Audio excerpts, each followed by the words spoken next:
británica sobre todo, había capital holandés, me parece también, europeas y estadounidenses, fundamentalmente estadounidenses, y eh, las empresas petroleras, les voy a poner ejemplos muy claros. Si yo les pido que me digan del país qué ciudades tuvieron durante la colonia una muy importante actividad minera, qué ciudades tuvieron un desarrollo económico muy fuerte, producto de la minería, ustedes lo pueden ver en la actualidad. Son ciudades coloniales hermosísimas, muchas de ellas. Está, por supuesto, Guanajuato, está, por supuesto, Zacatecas, y están ciudades que tuvieron un auge minero muy fuerte, como es el propio caso de Real del 14, que ustedes la visitan y se ve la grandeza que la ciudad tuvo. Esto es, la actividad económica minera en la colonia y posterior a la colonia materializó en una obra económica, en un crecimiento de las ciudades, un embellecimiento de las propias ciudades, donde esa actividad económica se desarrolló. Hubo, a pesar de la brutal explotación, a pesar del saqueo, a pesar de todos los pesares, una derrama económica en torno a los lugares donde la eh, actividad minera se desarrollaba. Aunque esto fuera inclusive solamente para los beneficiarios de las minas, tú ves los centros de las ciudades mineras son muy hermosos. Ahora yo les pregunto, díganme una ciudad petrolera de México hermosa, donde se vea el desarrollo de la actividad económica petrolera. O sea, ustedes lo pueden ver en Houston, al margen de que le guste uno o no, a mí no me gusta, pero al margen de que te guste o no, la ciudad se ve, ¿no? La inversión, la potencial, el desarrollo. Díganme qué ciudad de México, desde 1880 hasta 1939, que se da la expropiación petrolera, son décadas donde la faja de oro famosa se llama faja de oro, imagínense, o Poza Rica, se llama Poza Rica justo por la riqueza petrolera que ahí se dio. Y díganme si son ciudades bellas, si tienen una infraestructura fuerte, si las petroleras invirtieron en oficinas, en edificios, en su propio personal, ahí tuviera viviendas que fueran embelleciendo la ciudad, las avenidas, la infraestructura. Y la respuesta es, no solo no hay una sola ciudad petrolera que sea bella y que haya tenido una derrama económica importante en ese periodo de 1880 a 1939, sino que además se daba una superexplotación, una contaminación, una destrucción del medio ambiente, y solo les recuerdo que el problema que generó que se diera la expropiación petrolera es que las petroleras se negaban a dar un aumento salarial a los trabajadores petroleros, que la propia Suprema Corte de Justicia de la Nación determinó en un momento dado en favor de los trabajadores después de un largo litigio, donde ellos desistieron de una huelga que estaban desarrollando, aceptaron el arbitraje de las autoridades federales, y al final la Corte, haciendo los estudios y los análisis, les dijo a las petroleras sí procede el aumento, y las petroleras dijeron no lo otorgamos, desacatando toda determinación de las instituciones de nuestro país. Pero en ese ínter se negaban a pagar impuestos, se negaban a pagar incrementos de impuestos, estuvieron financiando a todos los regímenes contrarios a la revolución, no reconocían a los primeros gobiernos de la revolución, presionaban al gobierno de Estados Unidos para que no hubiera ese reconocimiento, se quejaban de cada impuesto que se les quería imponer, y no aportaron a la riqueza de este país, saquearon, agotaron los pozos, generaron buenas condiciones para sus países, para sus empresas, para sus altos ejecutivos, y eso no se vio en un beneficio para nuestro país de ningún tipo.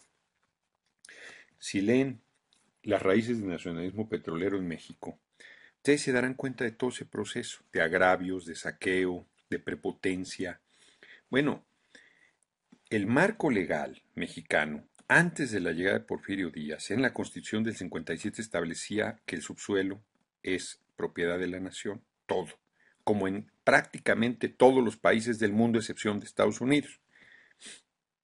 Cuando Porfirio Díaz da las concesiones, les entrega todo a las petroleras. Y las petroleras entonces se sienten dueñas no solo de la superficie, sino de todo el petróleo que hay en el subsuelo. Y cuando se da la revolución de 1910 y en el 17 se establece en la Constitución que el subsuelo es de la nación, del pueblo de México, del Estado mexicano, las petroleras dicen no, el petróleo es nuestro. Nosotros llegamos, nosotros lo tenemos y todo el que hemos, no solo el que hemos sacado, que si ya se lo llevaron, lo vendieron, hicieron lo que les dio la gana, sino el que está en el subsuelo nos pertenece. O sea, a ustedes mexicanos no nos pertenece nada. Y no pudieron aplicar ni el gobierno de Venustiano Carranza, ni ninguno de los que siguieron. Ninguno el marco constitucional. Cada que se intentaba hacer la reglamentación, la ley reglamentaria del artículo 27 constitucional, había unas presiones enormes y se tenía que posponer y se tenía que posponer y se tenía que posponer y mientras tanto las petroleras seguían manteniendo el control de un petróleo que no habían sacado, que era de los mexicanos, que estaba en el subsuelo y que ellos seguían asumiendo como suyo a pesar de que el marco legal constitucional de nuestro país decía lo contrario. Fue hasta el 38, hasta el 18 de marzo de 1938, que cuando se da el desacato de las petroleras a dar el aumento a los trabajadores petroleros, entonces el general Lázaro Cárdenas, presidente de la República, Lázaro Cárdenas del Río, se ve en la determinación, en la decisión de expropiar las empresas petroleras que además se pagaron hasta el último centavo de lo que supuestamente habían invertido. ¿Por qué es importante todo esto? Porque si ya se comportaron así, ¿por qué se habrían de comportar diferente ahora? ¿Por qué habríamos de permitirles su regreso, que en realidad ya se les permitió? Están en todo, están en exploración, en explotación, en perforación, y el estúpido de Gabriel Cuadri es tan estúpido que hoy en Twitter dice la verdad. Dice que lo que debe hacerse es que las reservas petroleras vayan a las bolsas de valores del mundo. Eso es lo que quiere Peña Nieto, efectivamente. Eso es lo que único que queda. Entregar ese petróleo que está en el subsuelo en acciones a las transnacionales y a los grandes ricos del mundo para que sean dueños de nuestro petróleo. Y entonces cada que saquen el petróleo van a decir, no, no, ese es de ustedes, nada más que nos tienen que pagar tanto porque nosotros estamos financiando su desarrollo petrolero. Síganlo sacando, Pemex y las empresas que se disfrazan detrás de Pemex, que están todas ahí, ¿no? Pero a nosotros nos tienen que pagar parte de la renta petrolera porque aquí están nuestras acciones, somos dueños de ese petróleo, lo hemos comprado vía las acciones y entonces, y todavía hay gente que dice, ya los iba a descalificar. A mí Pemex no me da nada. Mientras yo no tengo una acción que me digan 38% del presupuesto nacional sale del petróleo. Y todos los que creen que con sus impuestos financian al país, la inmensa mayoría del financiamiento del país lo da Pemex. Es el pilar fundamental del sostén del Estado mexicano. Petróleos mexicanos, del 38% del presupuesto nacional, más de un tercio lo da, solo petróleos mexicanos. Si se le entrega a las transnacionales, esos accionistas de las bolsas de valores del mundo van a pagar esos impuestos. La respuesta es no, como no paga Bimbo, como no paga Cemex, como no paga FEMSA, como no paga Teléfonos de México, como no paga Televisa, como no paga ninguna de estas grandes empresas nacionales o transnacionales. Y ese 38%, ¿quién lo va a pagar si lo deja de pagar Pemex? Porque el dinero se lo van a estar llevando las transnacionales y los accionistas de las bolsas de valores del mundo. Pues los mexicanos, ¿quién más lo va a pagar?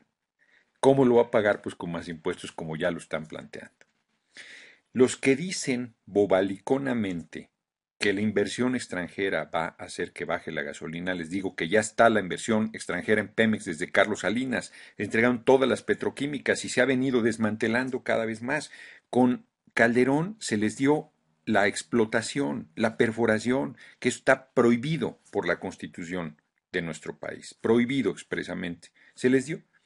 Los primeros pozos los dieron hace un par de años en tierra firme, en Tabasco, que ya estaban siendo explotados por petróleos mexicanos. Nos habían vendido el cuento porque a la gente se le olvida lo que nos han dicho. Pero cuando a mediados del sexenio de facto del gobierno de Calderón hizo todo el proceso de la reforma, que no se paró, que es falso ahí, Andrés Manuel no ha sido suficientemente claro, porque sí se avanzó en la entrega del petróleo, sí se privatizó buena parte. Decían que ya no teníamos petróleo, que ya se había acabado, que solo quedaba el del Golfo de México y que estaba en aguas profundas y que no teníamos la tecnología y que por eso necesitábamos a las transnacionales, que no se iba a entregar Pemex, que no se iba a privatizar ni un tubo, que no se iba a hacer nada. Ahí está la reforma y se les entregó perforación, explotación, refinación ya no hacemos, han ido cerrando las refinerías, quedan cada vez menos, la mitad de la gasolina la importamos. Y otro resultado brutal, ninguno de los países donde las transnacionales están funcionando tiene barata su gasolina. El país que más barata la tiene es Venezuela, 21 centavos el litro. Ya lo he dicho aquí, les cuesta $1 llenar el tanque de gasolina en Venezuela. 6 pesos cuesta en Bolivia. En México cuesta el doble que en Bolivia, ¿no? Y todos los aumentos que tenemos permanentes es para equipararlo con el precio de Estados Unidos cuando nosotros no ganamos $8 la hora, como en Estados Unidos. Entonces, es una barbaridad lo que está planteando Peña Nieto y ahora disfraza la entrega de petróleos con una alianza con Petrobras. Porque si viene la Shell, si viene Texaco, si viene la Royal Dutch, si viene Halliburton, si viene cualquiera de estas, Texaco, cualquiera de estas empresas transnacionales, todo el mundo puede decir algunos, ay, caray. No, es Petrobras. Es un acuerdo con nuestro hermano país de Brasil, tan importante, con sus gobiernos de izquierda desarrollados. Pues, Brasil no tiene en términos generales petróleo, no como lo tiene Venezuela, no como lo tiene México. Y se asociaron con transnacionales para cosas de tecnología y ahora andan metidos en todos lados. Son las transnacionales, son mitad y mitad. Mitad Petrobras y mitad la transnacional con el registro de Petrobras. Y andan saqueando el petróleo del mundo. Y México es un gran manjar, porque tiene gobiernos miserables que son vendepatrias y que no les importa a su gente, y tiene un pueblo que no se está queriendo dar cuenta de la gravedad de la decisión, porque no conoce su historia, porque ha dejado de leer, porque está olvidando las cosas fundamentales o ni siquiera las conoce, y se cree en todo el cuento permanente que viene en la televisión dando de manera insistente de que no se va a privatizar, de que es en beneficio de la gente. Caray, hombre, ustedes revisen. Desde Salinas vienen repitiéndonos lo mismo. Estas son las reformas que necesita el país. Los que se oponen al desarrollo del país, pero con estas reformas nos va a ir muy bien. El Tratado de Libre Comercio, ¿dónde está el beneficio? Han desmantelado la planta productiva del campo y la ciudad. Cedillo, ya lo he dicho hasta el cansancio, entregó los ferrocarriles. ¿Dónde están los ferrocarriles en México? ¿Dónde está la estructura que generaron las transnacionales que se hicieron cargo de ellos y que simplemente saquearon todo el país? ¿Dónde están inclusive esas estaciones de ferrocarril que tenían pues muebles de finales del siglo XIX, de principios del XX? ¿Dónde está todo eso que se tenía en las estaciones que además eran muy bellas, muchas de las estaciones ferroviarias del país? ¿Dónde está desde esa estructura? ¿Dónde están las vías? ¿Dónde están las máquinas? ¿Dónde está todo lo que se les regaló? Tenemos al hombre más rico del mundo porque se le dio el monopolio de teléfonos de México. Ni aunque fueras bruto, lo quebrabas. Se genera el hombre más rico del mundo con cosas que se había hecho de inversión nacional. ¿Dónde están las empresas en Ciudad Sagún que construían los carros de ferrocarril, la Constructora Nacional de Carros de Ferrocarril, que construían trailers, que construían autobuses, que inclusive se llegó a construir automóviles mexicanos, los de BAM? ¿Dónde está todo eso que se privatizó porque iba a ser mejor? ¿Dónde está? No existe. Se ha desaparecido, han acabado con la planta productiva del campo y la ciudad, y ahora quieren acabar con Petróleos Mexicanos, que es el patrimonio de los mexicanos. ¿Por qué tendríamos nosotros que compartir nuestra riqueza natural con las transnacionales que no nos importan los mexicanos, que vienen a lucrar, que son empresas brutalmente saqueadoras, voraces, que no le dan buenos salarios a los trabajadores mexicanos? Ese fue el problema de por qué fueron corridas de nuestro país en 1938, la expropiación es que fueron corridas de nuestro país porque no respetaban la ley, porque no respetaban los derechos de los trabajadores, porque eran tan miserables que ni siquiera los salarios, ya no digo buenos, sino que procedían esos aumentos, le quisieron dar a los trabajadores del país, porque no pagaban impuestos, porque no, de la riqueza brutal que se llevaban, no se veía el beneficio de nuestro país, de las arcas de la nación. Esos que dicen que ya es un nacionalismo trasnochado, estar, somos una sola nación, somos un solo mundo, todos integrados. Vayan a decir eso a Estados Unidos. Pues que dejen pasar a todos los mexicanos que quieran ir a trabajar a Estados Unidos. Somos un gran mundo, ¿no? ¿Por qué no podemos pasar a trabajar nosotros allá? Tan sencillo como es, ¿no? Que se dejen de tonterías, de nacionalismos, que quiten su frontera, que quiten su migración, que quiten sus medidas proteccionistas. Que quiten todo eso, porque somos un gran mundo, ¿no? Se van a reír de nosotros, evidentemente, ¿no? O en Europa van a decir lo mismo, se van a supermorir. O sea, sí, claro, dicen que no toda privatización es mala, pero que me digan cuál ha sido buena, ¿no? Igual, claro, los panistas dicen que Pemex es ineficiente. Los ineficientes son ellos. Los ineficientes son ellos porque han llegado a gobernar el país y lo único que han hecho es empobrecido más al pueblo. Lo único que han hecho es de Pemex estaba en las primeras 10, ahora está como en el 11.º lugar, está como en el lugar 7. La economía estaba en las primeras 10, ahora está en el 13.º lugar, porque ellos son los ineficientes, ¿no? Y las transnacionales iban a ser eficientes, y las transnacionales van a dar el 38% del presupuesto nacional. Lo que no dicen es que han super agotado a petróleos mexicanos porque no le han permitido invertir en infraestructura, en equipo, en tecnología, sino que han estado saqueando para seguir manteniendo el 38% del presupuesto nacional porque no le cobran al puñado de 30 más ricos del mundo y porque han hecho negocios en torno a petróleos mexicanos. Los hijos de Mark Sagún, de hijastros de Fox, no son súper ricos en torno a petróleos. Los Muriño no se han vuelto súper ricos en torno a petróleos y porque su amigote Calderón era el secretario de Energía y ahí el propio Muriño se daba contratos como funcionario y se los recibía como empresario. Es una larga lista de corrupciones. Y el sindicato, pues claro que ese tipejo de, además senador de la República, este Romero de Champs, pues creo que es un tipejo. Y si lo quitas, ya está resuelto el problema entregándoselo a las transnacionales lo dejan ahí si no se opone a que las transnacionales entren, porque tiene el control de los trabajadores petroleros. O sea, es absolutamente falso que estén pensando modificar esas cosas y en todo caso la modificación del sindicato se da con un cambio completo en el país de un proceso de democratización que se tenga que llevar a cabo. Pero lo que es imbécil es decir, porque está el sindicato petrolero, sus dirigentes beneficiándose, hay que regalar el petróleo. O sea, ¿qué es eso? No, es que ese niño está siendo eh, usado por otra familia, entonces mejor matémoslo porque no nos sirve a nosotros. O sea, qué pensamiento más obtuso y más absurdo. Entregar petróleos a las transnacionales porque según ellos es el sindicato, cuando es el gobierno en turno y esa bola de pandilla de canallas del PRI y del PAN, y ahora asociados con la cúpula del PRD, pero sobre todo han sido el PRI y el PAN, los que han hecho negocios en torno a petróleos mexicanos y han saqueado la riqueza del país.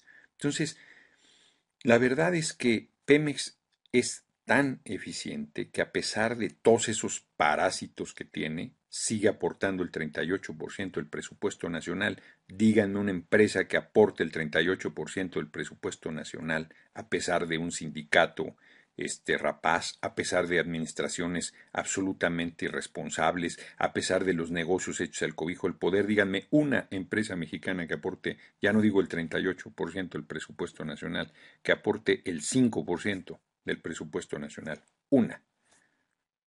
No existe.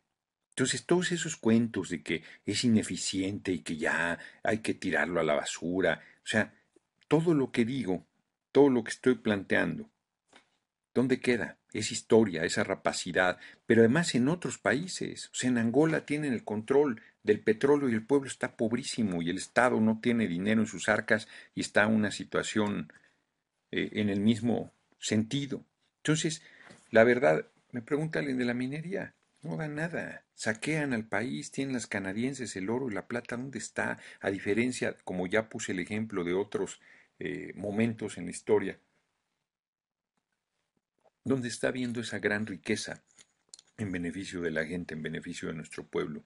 La verdad es que es un despropósito lo que se está planteando. No debemos permitir la entrega del petróleo, de las reservas petroleras, que es lo de las pocas cosas que nos quedan, porque han entregado todo.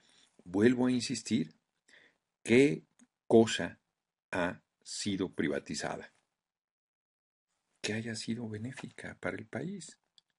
Han hecho negocios extraordinarios, un puñado, y el pueblo sigue empobrecido, sigue con salarios miserables, se han olvidado de que van a desaparecer la seguridad social, pues está lo del IVA, que van por el IVA. Se los dije, no me querían creer, ahí va, el IVA, porque además ¿cómo cubren este boquete que va a perderse desapareciendo petróleos mexicanos o dejándolo ahí de parapeto como fachada, como hacen con los edificios históricos que tiran todo el interior y nomás dejan la fachada?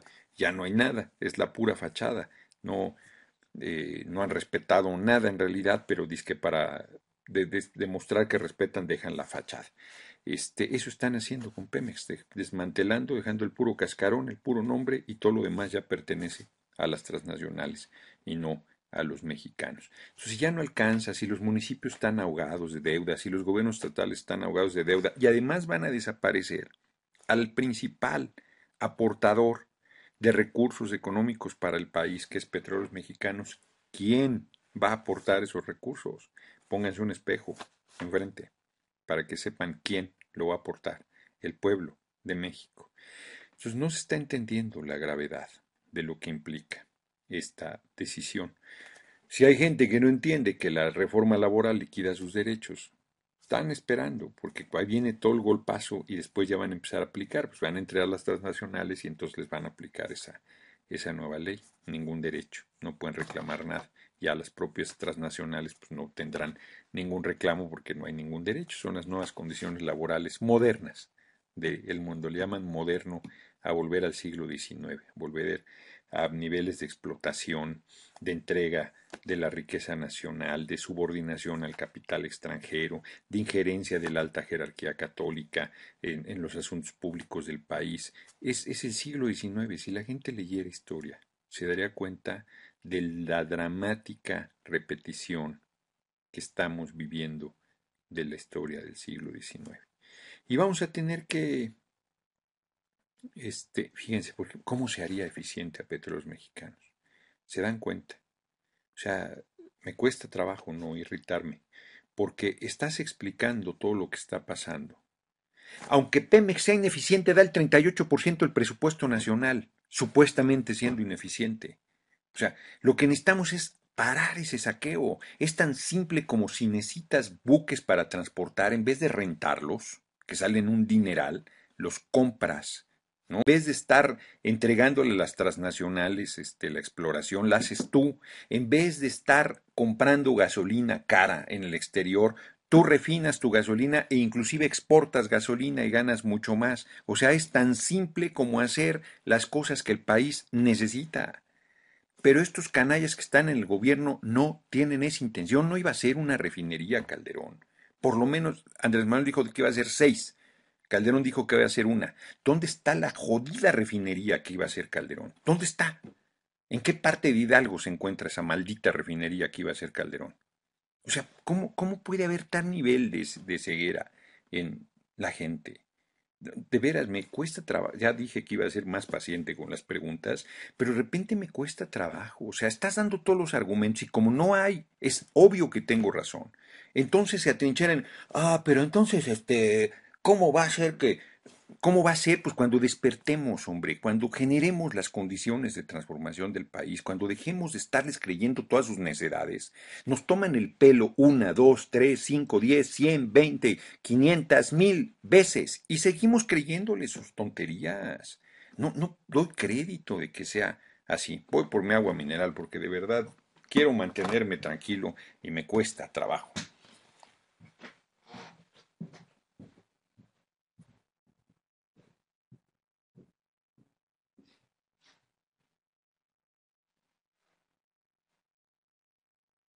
Creo que tenemos que hacer un esfuerzo de pensar, de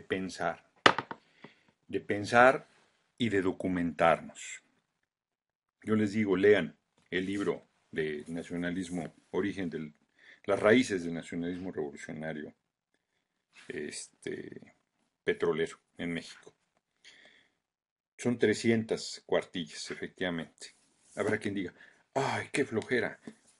Pues hay que ejercitar la cabeza, porque si no están repitiendo necedades, si no están diciendo barbaridades y tonterías, hablando por hablar, ya dije, Bolivia vale 21, en Bolivia vale 6 pesos el litro de gasolina.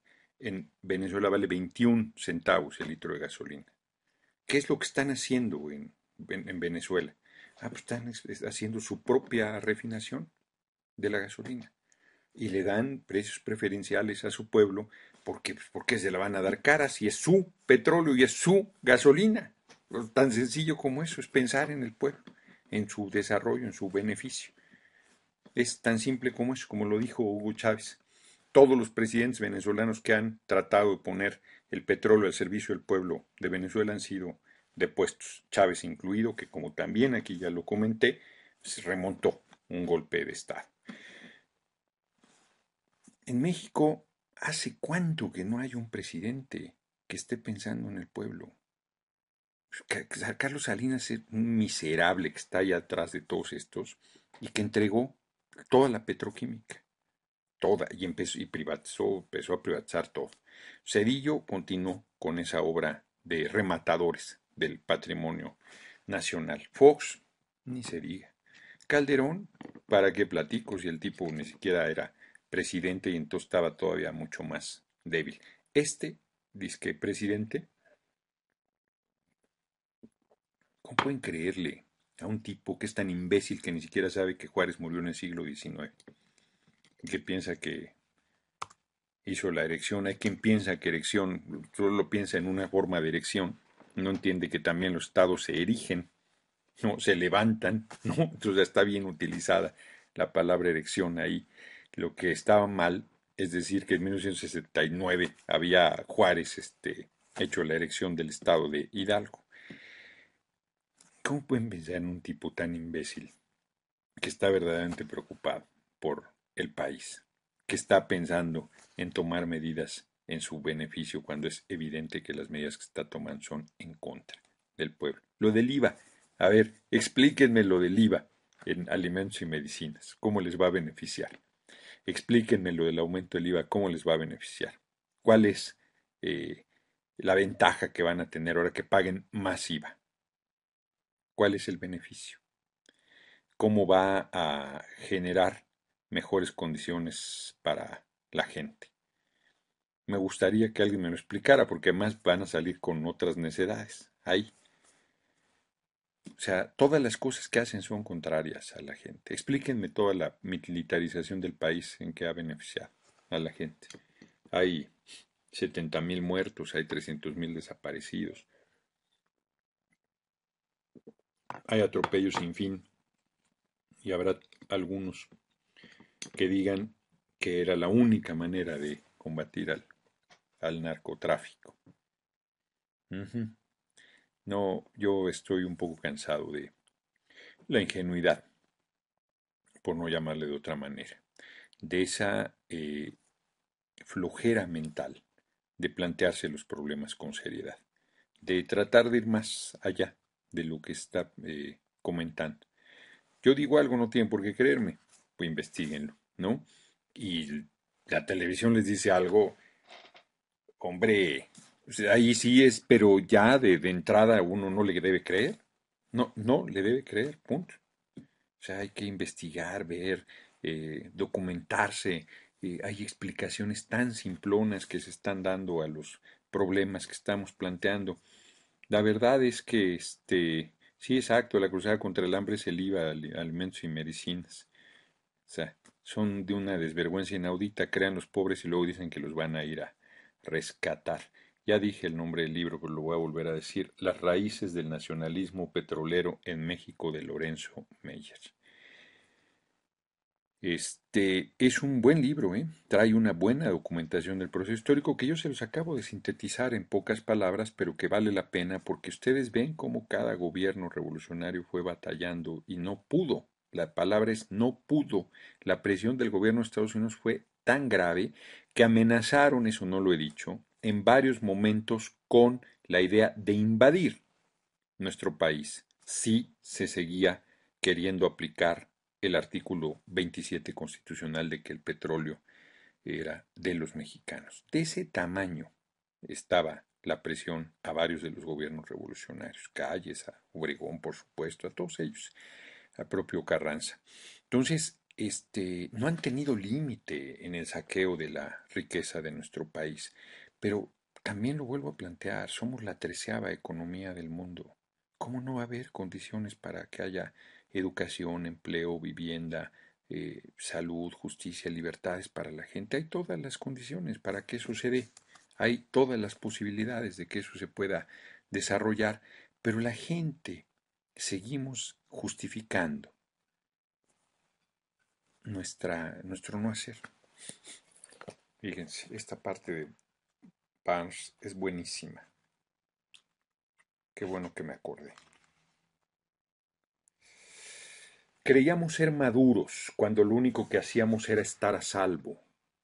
Pensábamos que éramos responsables, pero solo éramos cobardes. Lo que llamábamos realismo resultó ser una manera de evitar las cosas en lugar de afrontarlas. El tiempo, que nos den tiempo suficiente y nuestras decisiones más sólidas parecerán temblorosas, nuestras certezas fantasiosas. Vuelvo a repetir, pensamos que éramos responsables, pero solo éramos cobardes. Creíamos ser maduros cuando lo único que queríamos era estar a salvo. Lo que llamábamos realismo resultó ser una manera de evitar las cosas en lugar de afrontarlas. Qué fuerte manera de plantear. Es una reflexión sobre la vida, no sé si de Barnes, del personaje que ahí plantea, donde dice, sí, dice, soy maduro y en realidad me acomodo. Soy realista y en realidad no es una manera de evadir el enfrentar las adversidades. Es la justificación de la cobardía, es la justificación de la mediocridad, es la justificación de que sigan pasando por encima de nosotros. No es que nadie hace nada, no es que todo el mundo se voltea para el otro lado, pues que todo el mundo se voltee para el otro lado. Yo no me volteo para el otro lado. Que todo el mundo se hinque, pues yo no me hinco. Que todo el mundo se entregue, pues yo no me entrego. O sea, ¿por qué voy a renunciar a mi condición de hombre? O las mujeres de su condición de mujer. ¿Por qué van a renunciar a esa condición? ¿Por qué va uno a aceptar que no hay otras posibilidades cuando las hay? Peña Nieto, como ya lo he dicho aquí, es un ser humano, con miedos, con inseguridades, con temores, con virtudes, con defectos. Es un ser humano como cualquiera. Bastante más abajo de la media que la mayoría de los mexicanos. ¿Por qué habríamos de dejarlo que nos dañe? Aunque fuera muy inteligente inclusive. ¿Por qué habríamos de dejarle que tome decisiones contrarias al interés de la nación y de la población de la que formamos parte? ¿Por qué habríamos de permitirle que siga empobreciendo a nuestro pueblo y haciéndonos más difíciles a todas las condiciones de vida permanentes. Inclusive, hay gente que dice, bueno, tú tienes beneficios y privilegios y que... Lucho, no tengo ningún problema en ponerlos en juego. No tengo ningún prurito en arriesgar todo para que las cosas cambien en beneficio de todos. Pues porque hay gente que no tiene nada, que está siendo atropellada, que está siendo abusada, que está siendo maltratada. No dice, ya, basta, no tolero más esta situación. ¿Cuál es la razón? Y yo les quiero compartir a ustedes una vivencia personal. Yo soy, como lo he mencionado insistentemente, hijo de trabajadores. Si vivimos en una colonia proletaria. Comía 3 veces al día, no sé lo que es el hambre. Sí, un niño muy feliz.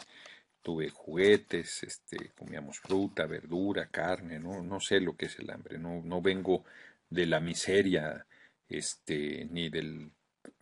No teníamos carro, quien lo tenía era mi tío y luego se fue, se casó y nosotros nos movíamos en camión, pero aunque había carro de mi tío, regularmente nos movíamos todos en camión, pues era, lo mayor andábamos a patín.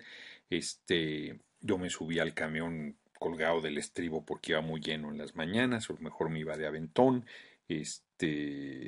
En la primaria y en la secundaria no compraba cosas a la hora del recreo porque no me daban para gastar, porque no había, pero hambre no pasé. Bueno, ¿a qué viene todo esto? Por supuesto, es una alberca.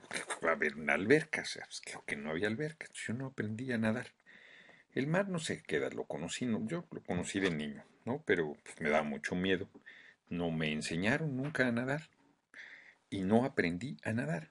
Punto. Cuando se dio en los 90, que yo fui dirigente de deudores de la banca en Cancún, el que me aprisionaran y me sujetaran a un proceso penal durante un año, estuve yendo a Cancún una vez al mes, invariablemente. Creo que ahí empecé a aprender a flotar. Me daba terror, pero aprendí a flotar y muchos años pues me mantuve así. Solo flotaba así, o así que literal de muertito con la cara hacia arriba del agua, ¿no? Me da una inseguridad del demonio. Y luego con mi compañera me dijo, pues ya estás un triste de aprender, hombre. Entonces yo empecé a moverme siempre boca arriba, ¿no? Nado boca arriba, ¿no? Pero boca abajo me daba terror. O sea, cada que yo me iba así a aventar hacia el agua, me paralizaba. Una cosa así de, no puedo, no puedo. Y un día la cabrona, mi compañera, me dice, pues estás como la gente. Pues es la gente igual, pues tú le dices que haga algo, pues dice que no puede y se paraliza y no puede. Entonces justo ahora que estuve en Cartagena, empecé a nadar ya con la cara hacia abajo, ¿no? Fue así solo además, porque dije, pues tiene razón mi compañera, o sea, cómo le planteo a la gente que haga algo, yo mismo estoy ahí con los miedos irracionales, como decía, tú flotas solito, o sea, no necesitas quien haya aprendido desde niño, pues, no sé si se acuerda o no, pero quien no sepa nadar o haya vivido este proceso me estará entendiendo con mayor claridad lo que le estoy diciendo. Pues es un asunto de decisión, de que lo hagas y ya, ¿no?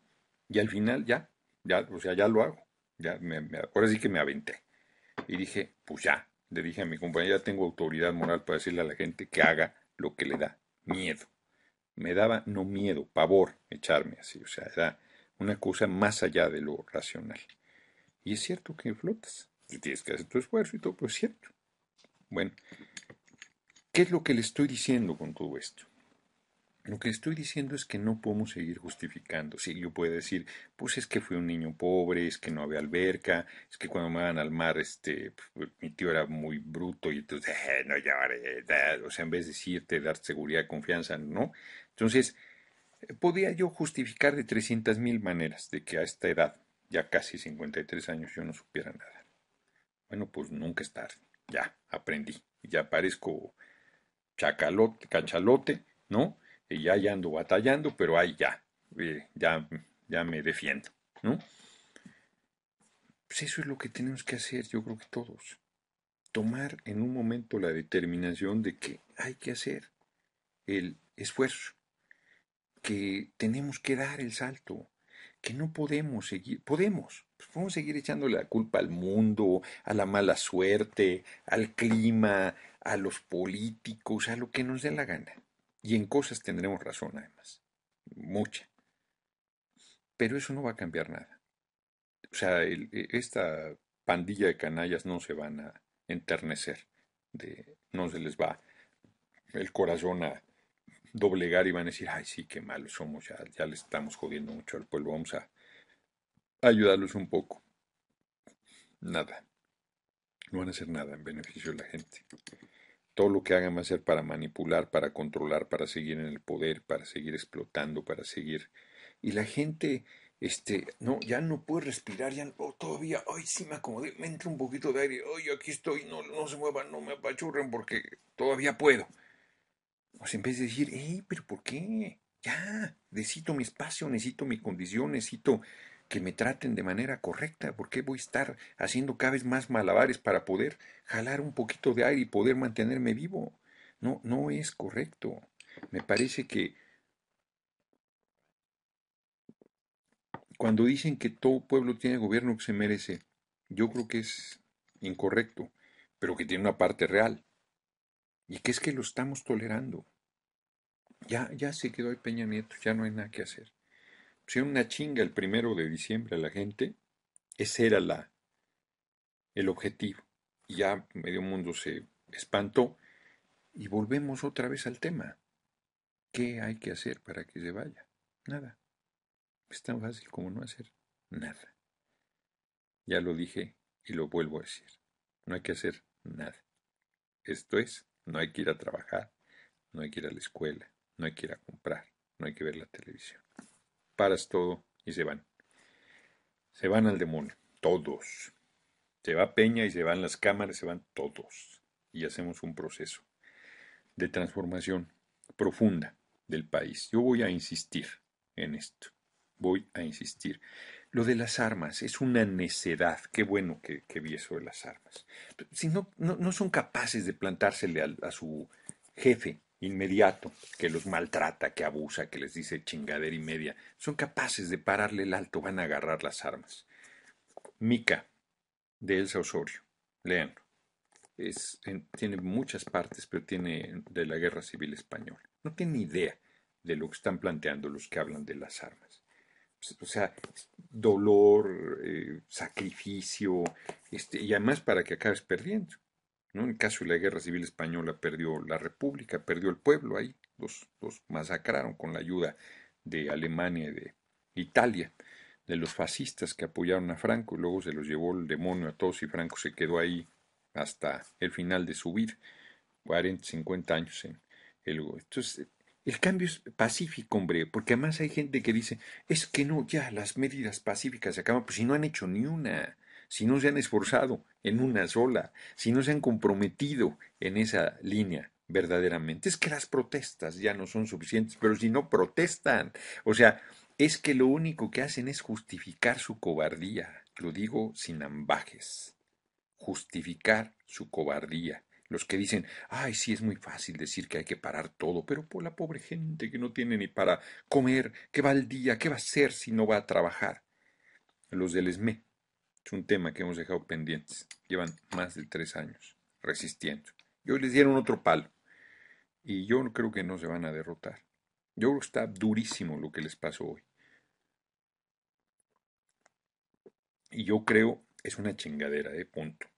Es una arbitrariedad brutal. La corte es una pandilla de canallas. Ya lo sabíamos, no hay sorpresa.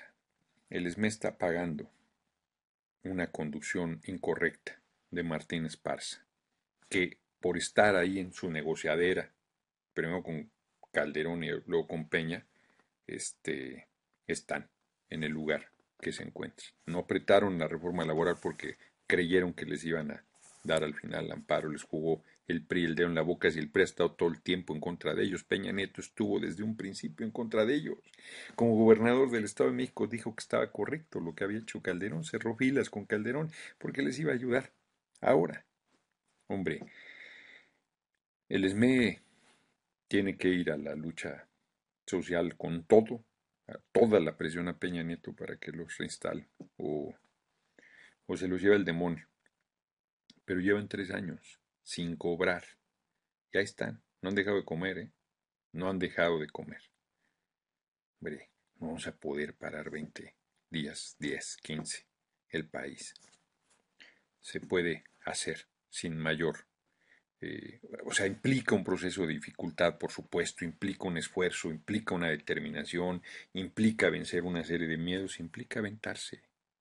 O sea, el ejemplo que yo les dije, para nada, implica aventarse, implica tener esa decisión, esa voluntad y ponerle carácter para que el asunto camine. Eso es lo que hay que hacer, no hay otro camino. Cerremos hoy Christopher Hitchens. Yo no sabía que se había muerto. Mortalidad. El de que escribió Dios no es bueno. Extraordinario libro este a propósito también de carácter. Le da cáncer del esófago. Te cuenta todas sus peripecias. Muere al final. Y pues, dicen que se va a convertir porque es ateo. Y él dice, no hombre, tiene una parte buenísima, muy firme el tipo. Dice, lo único por lo que valdría la pena convertirme es para que muera un creyente, porque sería una lástima que muera un ateo, dice el cabrón. Es muy buen libro, te plantea toda una reflexión dura sobre el tema.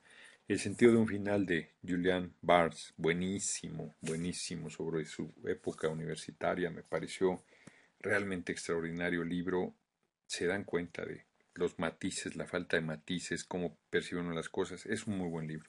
Mica, los que hablan de la revolución armada, échense un clavado en este librito que no es librito, es un muy buen libro, una muy buena novela de una extraordinaria comunista, Micaela Fiedman, que no hombre, qué gente más abnegada, más sacrificada, judía, que se van a vivir a Argentina, cuenta toda la historia, está Elsa Osorio, extraordinario libro.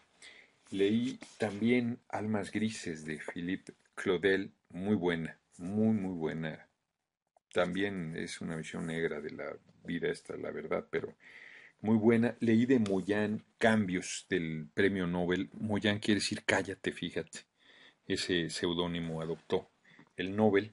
Este, qué buen libro, man. A mí hay gente que ha leído y no le ha gustado mucho, pero ese libro de Cambios, además es chiquito. El hombre a los 22 años tenía quinto de primaria. El premio Nobel de literatura actual. Quinto de primaria a los 22 años. Era un hombre pobre, de origen campesino, con muchas dificultades, termina muy grande la universidad, es premio Nobel. Te cuenta una parte de su vida allí, chiquito el libro, te lo echas en una sentada. Qué bonito libro, extraordinario, de verdad. Y sí, esta vez he leído varios libros, me leí, sí, y me leí, acabé el de Pérez Reverte, de El tango de la vieja guardia, buenísimo, me gustó, a mí me gusta Pérez Reverte, la verdad. Este, el primer libro es el de Hitchens, Mortalidad, bastante bueno, todos los compré en Colombia. El otro, Almas Grises de Philippe Claudel, Salamandra, también lo compré en Colombia, ahí en uno que estaba vendiendo libros en el suelo. Elsa Osorio Mica, todos los compré en Colombia, ya apareció por cierto. Y el sentido de un final, había un encuentro en Cartagena de escritores, estuvo Vargas Llosa, y estaba Julian Barnes, que yo no lo conocía, hablaron sobre Flaubert, y y la verdad es que me gustó el tipo, cómo se expresó, su manejo, es un noble británico, me gustó y compré El sentido de un final, que es su último libro, que además ganó el premio Man Booker, y realmente lo recomiendo mucho. Y también me leí otro libro buenísimo, déjenme acuerdo cuál, el de Moyán, permítanme, nos quedan 6 minutitos, que acá lo dejé. Bueno, no sé. Les comenté de Cartarescu. Cartarescu es palabras mayores, ¿eh? No, no cualquiera le va a gustar. Lulu es muy fuerte. Este sí se encuentra en México. El de Nostalgia, no, se lo compré en España. Leí alguno más, pero no me acuerdo ahorita. En fin, y a propósito de Flaubert, pues estoy leyendo la última traducción que han hecho de Madame Bovary, que acá le pusieron la señora Bovary, y pues bastante bien, ahí va, hoy le avancé algo. Este, no he podido escribir, más estuve todos los días que estuve en Colombia, no escribí, leí, sí leí como pueden ver, y no me buscó Paco Ignacio Taibo, me están preguntando que si hable con Paco Ignacio, no me buscó. Este, yo creo que le han de ver jalado las orejas, supongo, porque ya no hizo ningún esfuerzo. Fíjense cómo, qué impresionante. Pues digo, pues ni modo, así está la vida, pero empiezo a hablar de libros y baja un chingazo de gente, ahorita como 50. Este, y me parece impresionante porque la gente tiene que leer. Hay que hacer un esfuerzo, hombre. Hay que hacer un esfuerzo en todo. O sea, no puede, las cosas no se van a dar si no hay un proceso de crecimiento de cada uno de nosotros. La lectura es parte importante de ese crecimiento, porque la única manera de hacer que el cerebro trabaje pues, es leyendo, es reflexionando, es pensando, es compartiendo conocimientos, compartiendo ideas, compartiendo percepciones de la gente. Ya leí la biografía de Pancho Villa de Paco Traigo dos muy buena, la verdad. No conozco pues estuvo John Lee Anderson, que hizo una biografía de Che, que ahí la tengo, la voy a leer, porque también me gustó la participación que hizo John Lee Anderson. Y tampoco he leído a William Ospina, colombiano, y me gustó también su participación. Entonces ya, ahí tengo sus libros. La verdad es que tengo la trilogía esta de Ursúa, El País de la Canela, y compré el último Ojos de Serpiente o algo así. Ya me pondré a leerlos, tengo mucho, y ya apareció, como les puse por ahí mi caja de libros, que encontré una biografía de Manuel Azaña, que fue presidente, el último presidente, bueno, después llegó Negrín, pero ya, el último presidente elegido por el pueblo español antes del canalla de Franco, este, Azaña, y consigue una biografía ahí yo creo que está interesante, ya veremos. Ahí en unos libros de viejo en Cartagena. Cartagena conseguí algunas joyas, la verdad. Estoy seguro que me falta un libro que me gustó mucho, pero no me puedo acordar ahorita cuál. Bueno, en fin, pues de todos modos he estado poniendo cómo me costó mis viajes, pues con mi dinero, pues cómo los voy a costear. Pero además ya me voy a hacer rico, porque como no veo claro con ustedes que quieran luchar, pues ya me voy a dedicar yo al capitalismo voraz y feroz. Voy a hacer mi lana y les voy a decir a Yosito, no, voy a seguir peleando, voy a ser una empresa, ya les dije, y voy a utilizar el dinero que gane para seguir recorriendo el país, para seguir promoviendo. Mañana voy a estar en Ameca, Jalisco, a las 6 de la tarde, en el auditorio de la preparatoria, que es un evento abierto, no solamente los de la preparatoria, por más que les insistí que me mandaran por Aeroméxico, me mandaron un pinche boleto, no un pinche, un boleto por Volaris. Ni modo, ¿qué le vamos a hacer? Mañana vuelo a las 12:30 para allá. Hoy estuve muy bien, me fue hoy en Villahermosa, Tabasco. La verdad es que estuvo ahí el presidente del Congreso, fueron muy diferentes conmigo, comí de maravilla, qué bien se come en Tabasco. Y ahí seguiré, mire, estoy viendo un trolebús ahí, que he robado, doné la mitad de mi sueldo. Cualquiera, imagínense, voy a caer en su provocación. Si yo fuera corrupto ya me hubieran hecho pedazos. No podría decir lo que digo. Ya me hubieran sacado toda la historia, ya me hubieran hecho garras. La verdad.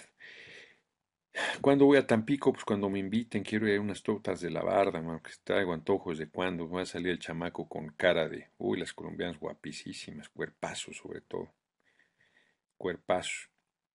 Iba a contar una anécdota, pero no lo haré.